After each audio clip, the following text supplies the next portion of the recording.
Hi, Vivian. Thank you so much for joining me today. I am so excited to have you on the show. Welcome to the Who We Are podcast.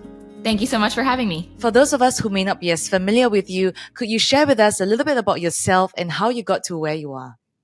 Yeah. Hi, guys. My name is Vivian Tu, aka your Rich BFF and your favorite Wall Street girly. I am the founder and CEO of this financial equity platform called Your Rich BFF. My mission is to essentially help young people, whether you are 20s young or 50s young, learn how to better budget, save, and invest. I teach you all of the financial and economic principles that you didn't get in school. And my hope for all of us is that we get to be rich AF. I started my career as a Wall Street trader, moved into the tech and media space. And when all of my coworkers in my second job wanted to learn more about money, I started putting it on the internet and it took off from there. Amazing. So, Vivian, before we get started, could you share with us a little bit about your upbringing, your background, and how do you think that has shaped your views on money and success? Yeah. So, as you can probably tell, I come from the AAPI background. My parents are Chinese immigrants. My family is from Shanghai, and they immigrated to the US in their early 20s. And I was the only, yes, lots of pressure, only daughter of two Chinese immigrants. So, growing up, money was something that was talked about pretty regularly, but not through a very positive lens. It was very much a position of scarcity. Like, how do we save and budget and always have money for a rainy day? And I think the really good part about that is I've always been a great saver. I've always been good at budgeting because my family was very frugal growing up, and I'm still very frugal today. But we never spoke about investing. We never talked about demanding our worth or growing our money because that wasn't something that Chinese immigrants transparently, I think, felt belonged to them. They felt very insecure about their place in this country, in America. And I think they very much just wanted to keep their head down, not make waves, that very humble, quiet Asian culture. Whereas I think, unfortunately, in America, the personalities that are most rewarded are much more loud and proud and a bit more aggressive. And so I had to learn the hard way that the way that my parents were doing things didn't always work out for them. And I've been able to blend some of the teachings that they've given me, but also with a lot of learnings that I've personally come to know as an adult. Wow, I love that Yeah. because then, it's almost like keeping the essence and the goodness of what our parents and the generations before Yeah. them taught you, and then weaving that together with the modern world and what they tell us about investing, growing our money, and things like that. And I think so many of us can also relate to you and your upbringing and your story. So, what changed along the way? And maybe you could tell us about the pivotal moment that made you transition from Wall Street to content creation. Yeah. To highlight another really important person in my life, I don't know if anybody listening has read Rich Dad, Poor Dad, but I had my own rich mom, poor mom moment when I started my first job at JP Morgan. I was an equities trader, meaning I was trading stocks. And when I showed up on day one, it was about 30 to 40 white men and one other Asian female. And she coincidentally ended up becoming my first manager, my lifelong mentor, and a close personal friend and confidant now.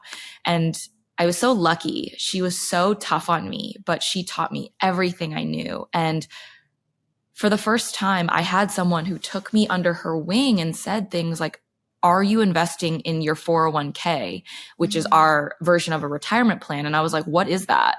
And she would ask me if I knew how to use the company catalog to save money on hotels. I didn't know what that was. And how old were you then, may I ask? I was Just started out. 22. Wow. Yeah, I was like 22, 21, 22. I just started out my career. She was 15 years my senior, roughly. And she had it all figured out. And at first, I wanted to be like her for such shallow reasons. She would come into work every day with a new designer purse that she would fling on the back shelf, and she would click clack in on the marble floors in, you know, Gucci stiletto shoes. And I was like, those are so beautiful and cost my entire month's rent. Like I wanted to have the things she had. Yeah. But ultimately I started to realize that the things she had that I wanted weren't the bag or the shoes, but it was kind of like that financial freedom to do whatever she wanted. I remember one time her dad was like going through like a medical situation or something. And she just called him and was like, just get the surgery scheduled. It doesn't matter. I'll pay for it. And like to have that kind of money, and not money to buy a bag or money to buy a fancy car, but money to be able to help your family when it is most important and not have to worry about cost. That was the type of money I wanted to have. Yeah. And would you define that then as success and something that you were striving to work towards? Yeah. How do you Yeah. think your relationship with her, right, your mentor, really influenced your financial habits and then career trajectory? Yeah. So funny enough, she told me she had horrible financial habits when she was a young person because no one taught her. And she was like, you know, I was spending every dollar it was coming in. And because I had her to kind of guide me away from the potholes that she fell into, I actually was able to build a really secure financial foundation as a young person. I feel so grateful to her because she easily could have let me make the same mistakes that she had made, but she wanted better for me. She wanted me to avoid the problems she fell into. And on top of that, seeing a young Asian woman who looked like me, who would pick up the phone and talk to her parents the same way I would. It was the first time I had ever seen someone who looked like me have the life I wanted. Wow. And that was unbelievable because I was lucky. I had a lot of mentors and most of them were white men and they treated me well and they taught me a lot. But there was a piece of my identity that I could never transpose into their life. But with my mentor, I could see it because I was like, someone who looks like you, who has your same story, who probably dealt with even more adversity than you did because she didn't have a version of her. Yeah. And she was coming up in Wall Street when there weren't diversity and inclusion programs, when there were even less, initiatives to support junior women. Like, she had it harder than me and still made it. And so for me, it was like, if she can do it, you can do it. And that was the representation I needed. Wow, that's beautiful. And thank you for them passing it on and being that representation for us. Vivian, if you could maybe just name a few key lessons, whether life or financial lessons that you've learned from her, that you would, that you really hold true to, that you want to impart to the rest of us, what would you say they are? I think first and foremost, she was the person who taught me that you can only save as much as you earn, but you can always earn more money. In our society and our pop culture narrative, we often say things like, don't buy the coffee, don't buy the avocado toast. You don't need that bag or those shoes. The little treat is the villain. When in reality, it is so much easier to ask for a $10,000 raise than it is to cut out $10,000 worth of expenses out of your life. A $10,000 raise happens. It happens frequently, in fact.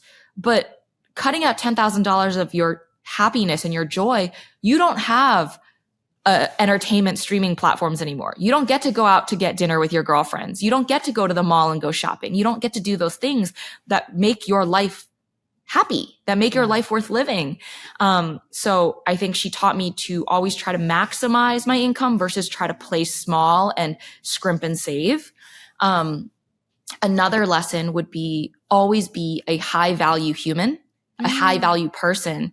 And that is so important because I think a lot of us try to downplay the work we do, downplay our success. And she told me, no, you need to be high value and know that you're high value. And that includes demanding what you're worth at work, not letting people talk down to you, making sure that if a person that you're dating is not treating you right, saying, this relationship is not serving me, I need to go. Always prioritizing yourself in that way, because so few of us do that. And so few of us prioritize our own happiness over others. Yeah. And she said, you are high value. Don't ever forget it. You need to live every single day like you know that. Wow. And that was really key. Also, at the time, I was in my early 20s and getting like you up texts at like 2 a.m. from random boys. And when she found out that I was responding to those, she was like, Vivian, you are a high value human. Do not text those people back. Like, and I was like, you know what? You're right. You're better than this. Amazing. And then I say third, the joke is never get Botox off of Groupon, but there's a deeper lesson, and the deeper lesson is that sometimes cheap can be more expensive.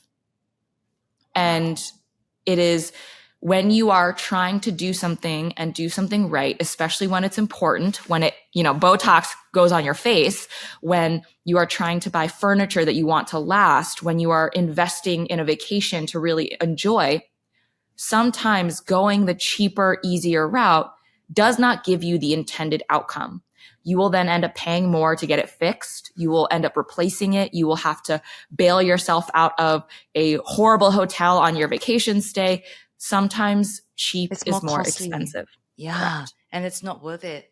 Wow. Mm-hmm. Thank you for sharing that. Yeah. And, I'm so curious to also hear from your point of view. Why do you think financial literacy is often neglected, particularly among young women? I think because we have been taught that it is scary and intimidating, and it is something that we should delegate to the men in our lives, whether that be first our dad, then our partners, and ultimately our sons. But the really crazy thing is that the stats tell a completely different story.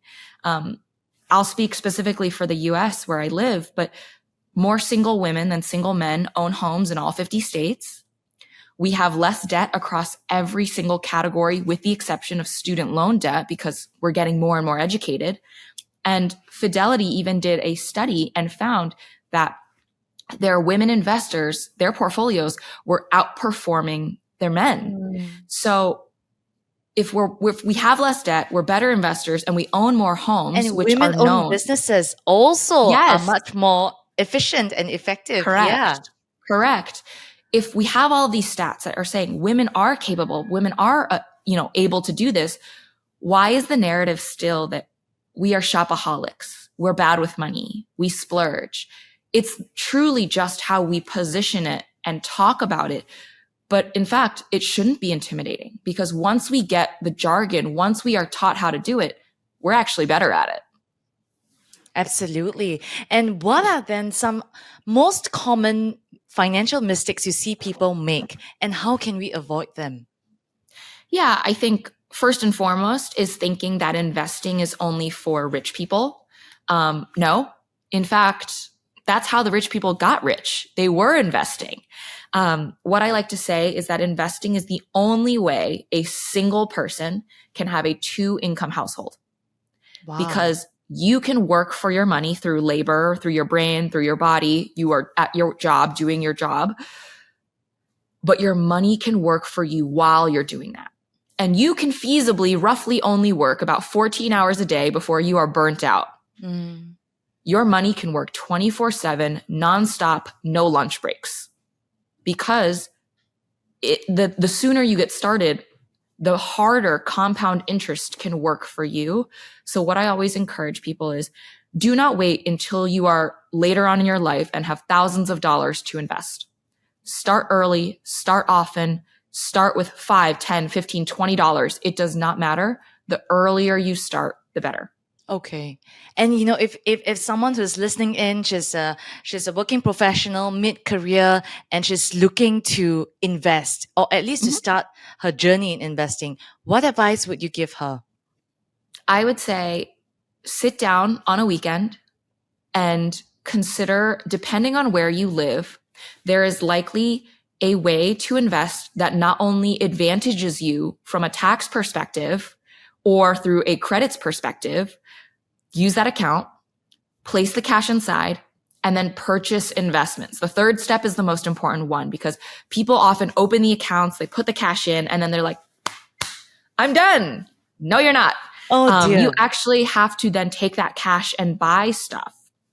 Right. And if you don't know what to buy, many countries, many locations now actually have things called robo-advisors through many of these brokerages.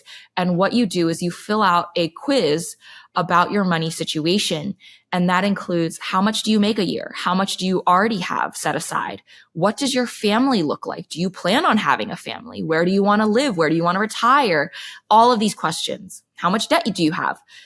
Once you fill that out, it will build a portfolio for you. So you do not have to do this hard labor and guesswork of what should you invest in. It'll tell you.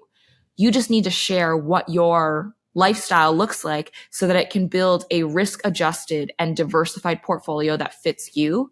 And that is the easiest way to get started. It'll take you roughly about, I don't know, an hour to do it.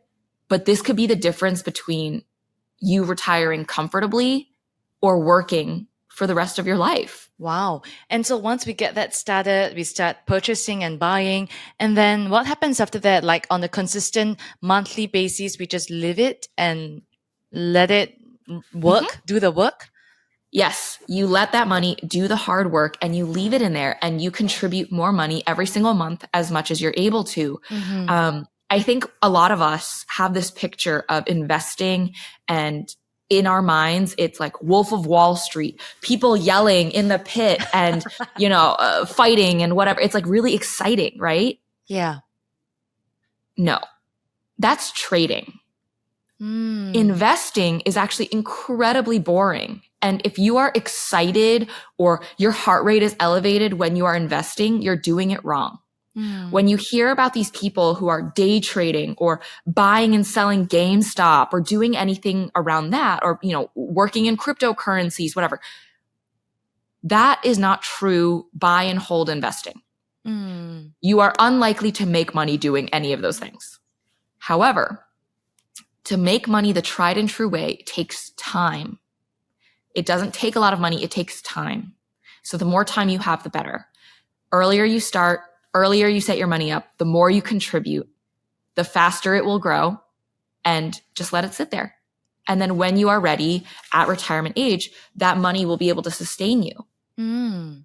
And, a lot of times, in our parents' or grandparents' generations, there's always been this stigma of fear around investing because there is like a risk that, you might lose a lot of money. So how can someone overcome their fear of investing and to start building wealth? Yeah, I think that's a great question. What I like to counter with is, okay, you're scared of the risk of investing. Do you know the risk of keeping your money in the bank? It's huge because guess what? The cost of living, I don't care where you live, the cost of living is rising, and it is rising fast. Think about what it costs to buy a carton of milk or a sandwich or a soda at your local store. Think about what it cost a year ago, what it cost 5 years ago, what it cost 10 years ago. Your life is getting more and more expensive, and you are not making nearly enough interest from your checking account, from your savings account at the bank to keep up. So every single day that you do not invest, your money is being eaten away at. It's being chipped away at. It goes less far than it did yesterday. And if you do not invest, your money will not keep pace with the expenses in your life that are growing and growing and growing. And that is going to mean you have less purchasing power over time. You need your money to grow with you because your life is also getting more expensive. Wow. And is there a proportion that we can think about, principle, like how much proportion of our salary or income should we then focus and use it to invest? Yeah.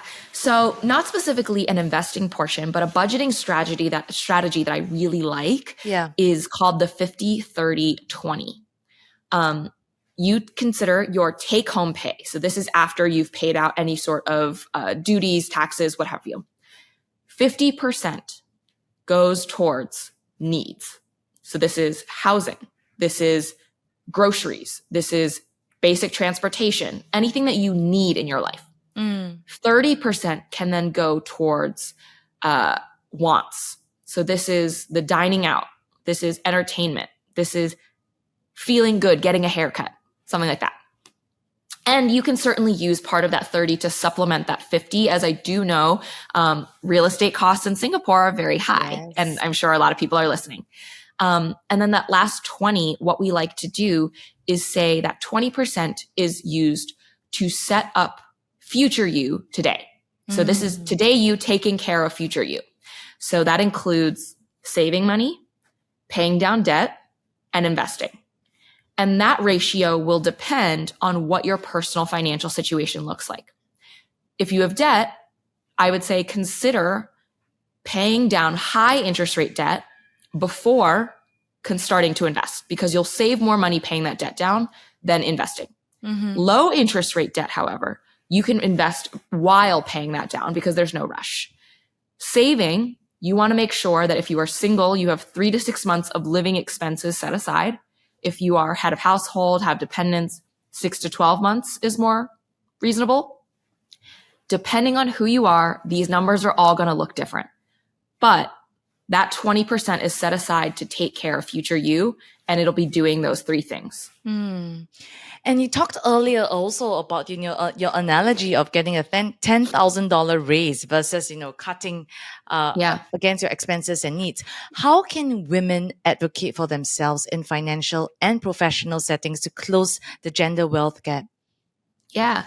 The easiest thing I like to do is put your money where your mouth is. And so I always have a folder in my email. It's called I label it brag book and then the year, or raise receipts and the year, or promo pitch and the year, whatever you want to call it.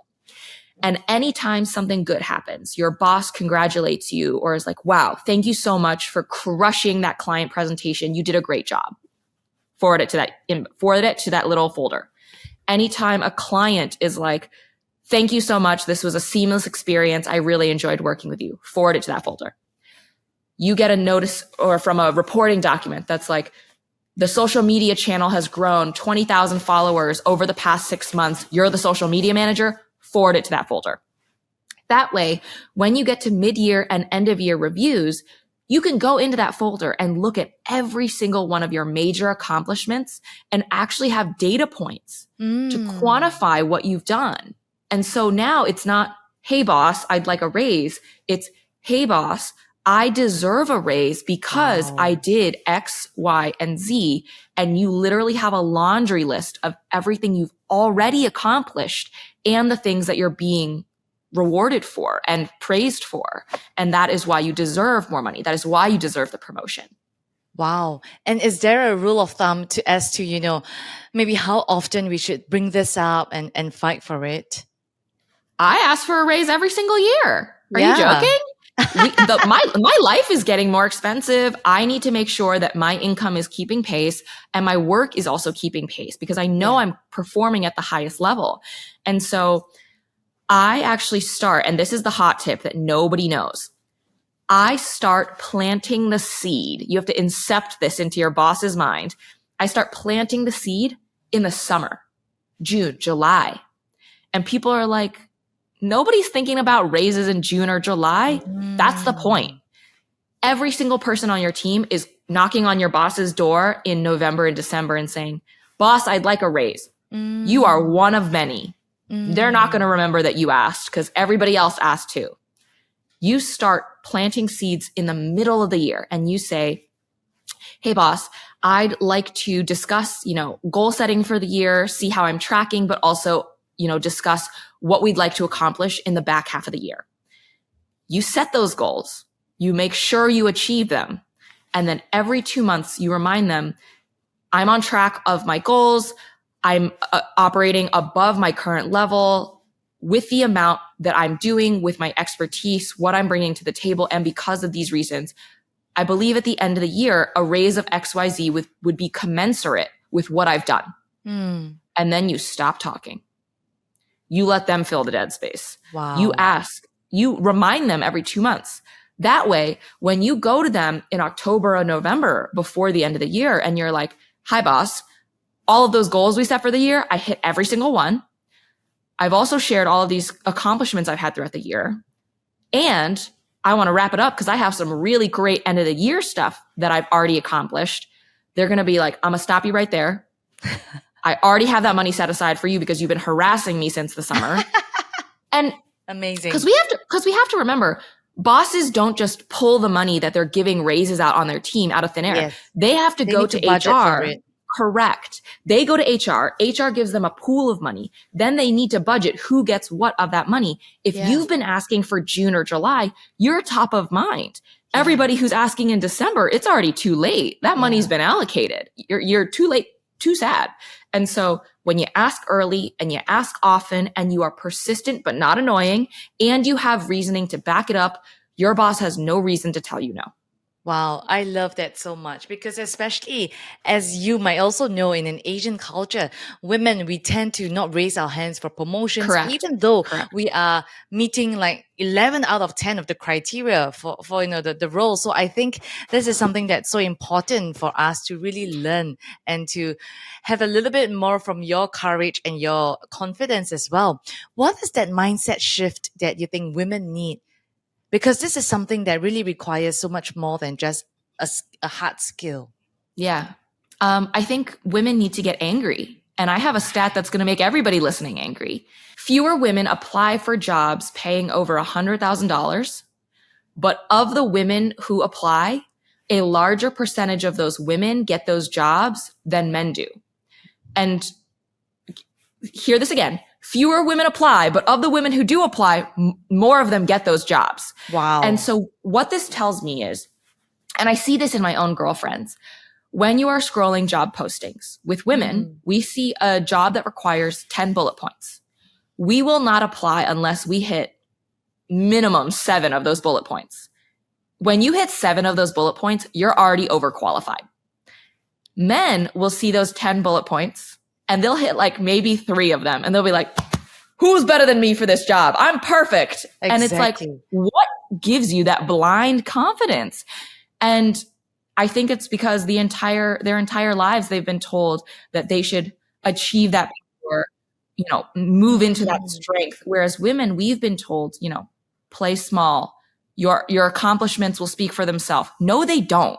You need to speak for yourself.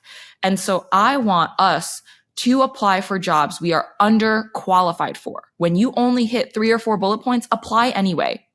I'm not saying women are more qualified than men. I'm saying the people applying for that job are all equally unqualified. Somebody has to get the job though, and it might as well be you. Wow, that's amazing. Thank you so much for that. I also want to switch gears to talk about relationships. In a previous podcast, you also mentioned that you don't believe in equality in relationships, but rather in equity. Can you explain to us, what you mean by this and how it plays out in relationships? How can couples also strive for equity rather than equality? Yeah, so I think with equality, everyone's like, we're equal. Everybody's 50-50. I don't want to be in a 50-50 relationship because nothing is ever 50-50. Some days I'm 80 and my partner is 20. Some days he's 90 and I'm 10 and I am down in the dumps and I am not feeling good. I am not contributing. I don't feel like it. And that's okay. Yeah. You have to work together to get to 100. And what's so important is that when I see couples who have different income levels and they get the same apartment and they move in and they go 50-50 on rent, it leads to a lot of resentment because when you are splitting rent and one person makes significantly more, it is a disproportionately large burden on the person who makes less. And so I think you need to prorate your rent and prorate expenses based on how much more you're making, because then it is a equitable burden on each person. And that makes it quote unquote fair.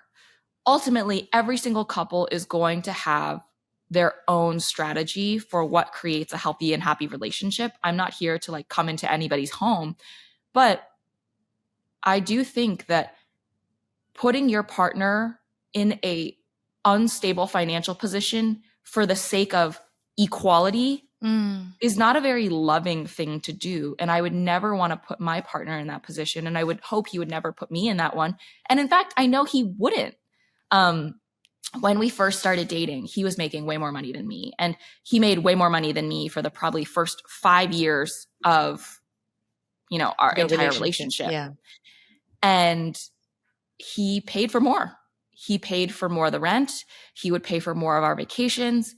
He always took care of additional finances and never, ever made me feel like I was a burden to him, never made me feel less than. And he has been my number one cheerleader. I'm so lucky over the past couple of years, my career has really taken off. And now I make significantly more than he does. And now I pay more of our rent. And I do more things like that financially. And I'm happy to do it because I know for a fact he would do it in a heartbeat for me. And, that's why I love him so much. We're getting married in a month. Oh, congratulations. I hope you come to Asia to, to spend some time here as well in like honeymoon and things like that. I'm also curious, what other distinctions financially do you make or do you think it's important for a healthy relationship? And I'm asking, like, do you guys have like joint accounts and things like that? Yeah. Yeah, I think one thing, and this is going to sound so counterintuitive, a healthy relationship, each person has their own money. Because yes, we have a joint account for shared expenses, things like basic utilities, our mortgage, things like that. But we also have our own money. And that is great because when he wants to go golfing and pay greens fees, and I didn't even realize how expensive golfing was, he can do that. Yeah. That's his money. He works hard for it. I don't have a say on that. But he also can't tell me no when I go every 2 or 3 weeks to go get eyelash extensions or get my nails done or, any of the things that I want to do.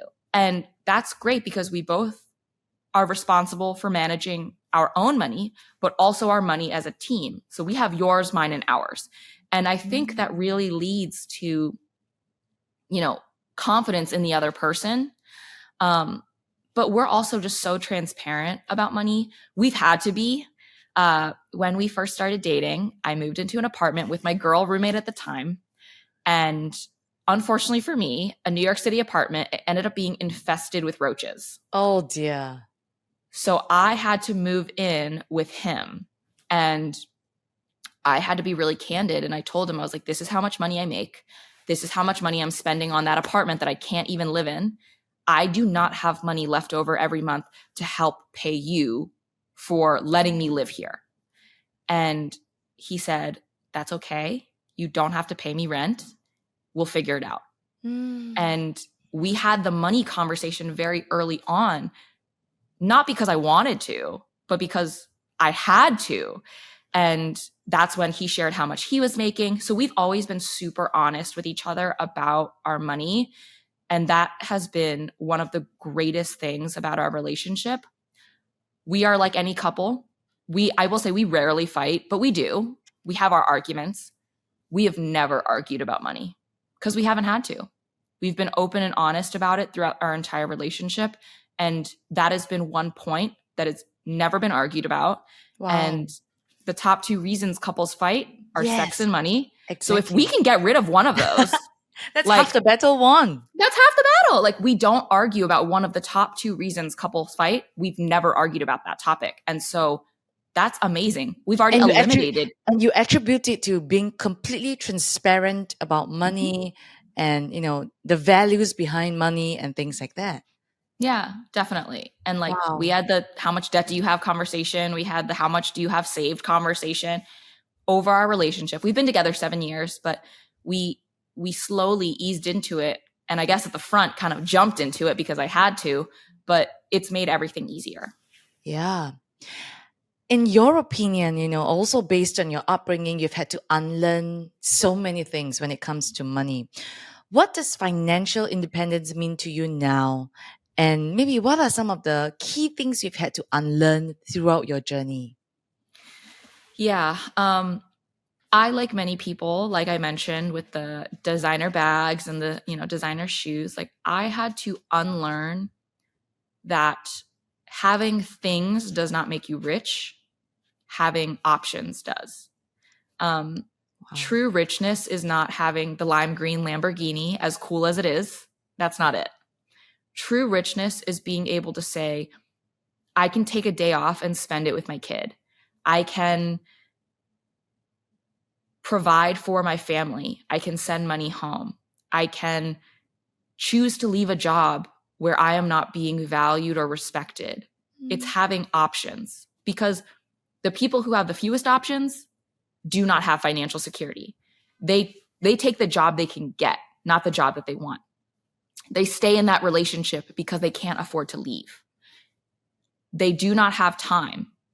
And buying back some of my own time has been the greatest gift with this money that I've made. I used to buy a bunch of designer stuff when I was younger. I'm still young, but younger. Yes, you are. And now that I have a lot more money, I actually feel less inclined to buy designer goods. I want to buy goods that I'll wear a lot, goods that I really value, items that I know are going to get a lot of utility. And what I'd really spend my money on is experiences, vacations. I sent my parents on an all expenses paid trip for their 30th anniversary. Wow. And the text that I got, which by the way, like my parents are in their 60s and my dad's actually in his early 70s. The photos of them like pushing up against like a boulder, pretending to be Hercules, or like them eating, lobster and steak and enjoying a life that they were not necessarily able to provide for themselves, and probably were too frugal to provide for themselves when I was growing up.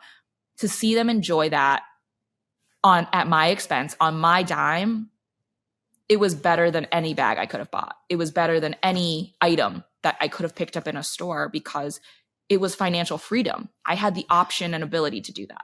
Wow. Thank you for sharing that. I hope you filed that into a mental folder of yours. Yes. Where, it's like things I've done for my family that really is priceless at the end of the day. And in your definition of financial independence and freedom that you shared with us so beautifully, if someone were to ask you, and someone listening, she's thinking like, oh, Vivian, how can I achieve this? How can I also live a life like that? I would say you should follow my strip method. And when people ask me like, how do I get rich? I'm like, you should strip. And they're like, oh, really? Is it quite lucrative? And I'm like, oh, okay, this is not that kind of podcast. But strip is an acronym, and S stands for savings. Always have that emergency fund, 3 to 6 months of living expenses. If you're single, 6 to 12. If you are head of household, have dependents, if possible and available to you, select a high yield savings account so your money can earn more interest. T stands for total debt. Rank it from highest to lowest interest rate. Make the minimum payment across everything, but then pay any additional funds towards the highest interest rate debt, because that'll help pay your debt down faster. R, retirement. Think about your retirement today. This is where you open up those accounts and make sure that you are taking advantage of any sort of benefits, credits, tax deductions that the government is willing to give you, so that you can have these advantages. And then I is invest, because it's not enough to put cash in. You actually have to buy stuff, and you can invest in index funds. You can utilize a robo-advisor, but make sure you actually buy something with that money. And then P is plan. We all need to have a plan, because you do not get to have happily ever after unless you have a plan. And that plan can include maximizing your income. So making sure that you are asking for a raise at your job. And if you're not getting it, jumping to a new one. This can include, hey, I want to eventually be able to retire to a home with a backyard, or I want to live in a big city, or whatever you want. Figure out what that costs, and then back into what you need to have set aside to be able to live that life. That way you'll actually be able to hit those financial numbers. Thank you. And we can find out more about that also in the book that you wrote, Rich AF. Congratulations on the launch of that. Can you share with us a little bit more about the process of writing Rich AF and the main messages that you hope readers take away from it? Yeah. Okay. So my book, Rich AF, The Winning Money Mindset That'll Change Your Life. It's announced it's been a New York Times bestseller. Honestly, Congratulations. the process of writing the book was quite simple. I actually write out all of the scripts that I deliver to camera for video content.